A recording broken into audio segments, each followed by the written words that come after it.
शनिवार को इस साल की सबसे बड़ी बैठक सीएम योगी करने जा रहे हैं। कैबिनेट की बैठक में अहम मुद्दों पर मुहर तो लगेगी ही, साथ ही मंत्रिपरिषद की मीटिंग भी अहम मानी जा रही है। शनिवार को योगी कैबिनेट की अहम बैठक होने जा रही है। उम्मीद लगाई जा रही है कि सरकार इस बैठक में बड़े फैसले ले सकती है। औद्योगिक विकास समेत कई विभागों से जुड़े प्रस्ताव इस बैठक में पास हो सकते हैं। योगी कैबिनेट की बैठक शाम 4 बजे के करीब होगी।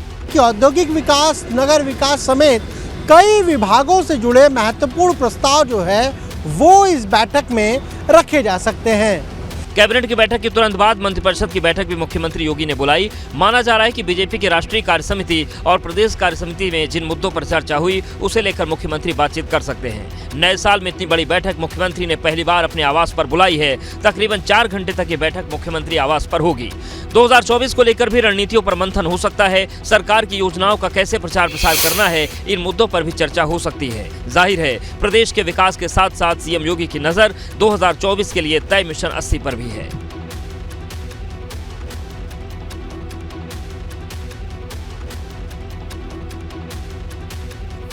और चलिए अब देखते हैं उत्तराखंड का घड़ी घड़ी घमासान। जोशीमठ आपदा के पीड़ितों में नाराजगी बढ़ती जा रही है और अब लोगों ने एनटीपीसी के खिलाफ मोर्चा खोल दिया है।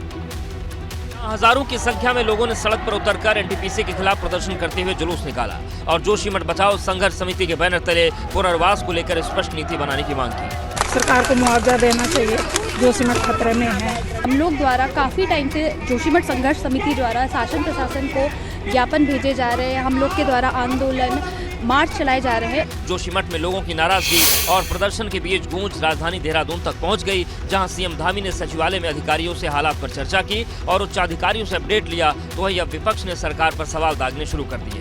जोशीमठ के मामले में सबसे दुर्भाग्यपूर्ण बात यह है, केंद्र सरकार ने भी आंखें फेरी हुई हैं, राज्य की सरकार ने भी आंखें मूंदी हुई हैं और इन दोनों सरकारों का काम केवल एनटीपीसी को बचाने का है, उसको बचाने में लगे हैं। विपक्ष के सवालों पर सत्ता पक्ष प्रभावित लोगों की मदद का दावा कर रही है, साथ ही जांच रिपोर्ट के बाद फैसला लेने की बात कही है।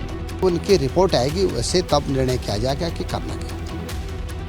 उत्तराखंड के मुख्यमंत्री पुष्कर सिंह धामी ने चारधाम यात्रा की तैयारियों पर बड़ा बयान दिया। चारधाम यात्रा पर खड़ी हो रही आशंकाओं को समाप्त करते हुए मुख्यमंत्री ने कहा है कि पिछले साल यात्रियों की संख्या को ध्यान में रखते हुए हमने अभी से तैयारियां शुरू कर दी हैं। बाबा बद्री विशाल की कृपा से चूंकि 100 दिनों का कालखंड बीच में रह गया है, तो इस बार भी यात्रा हमारी रिकॉर्ड तोड़ होगी।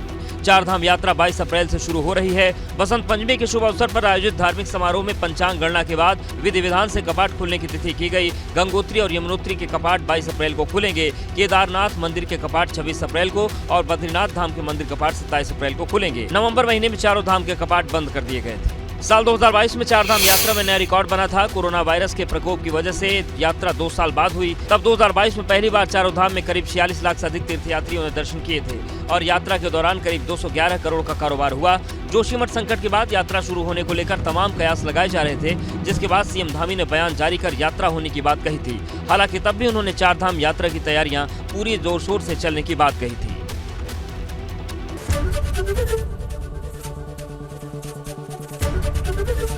एबीपी गंगा, खबर आपकी, जुबान आपकी।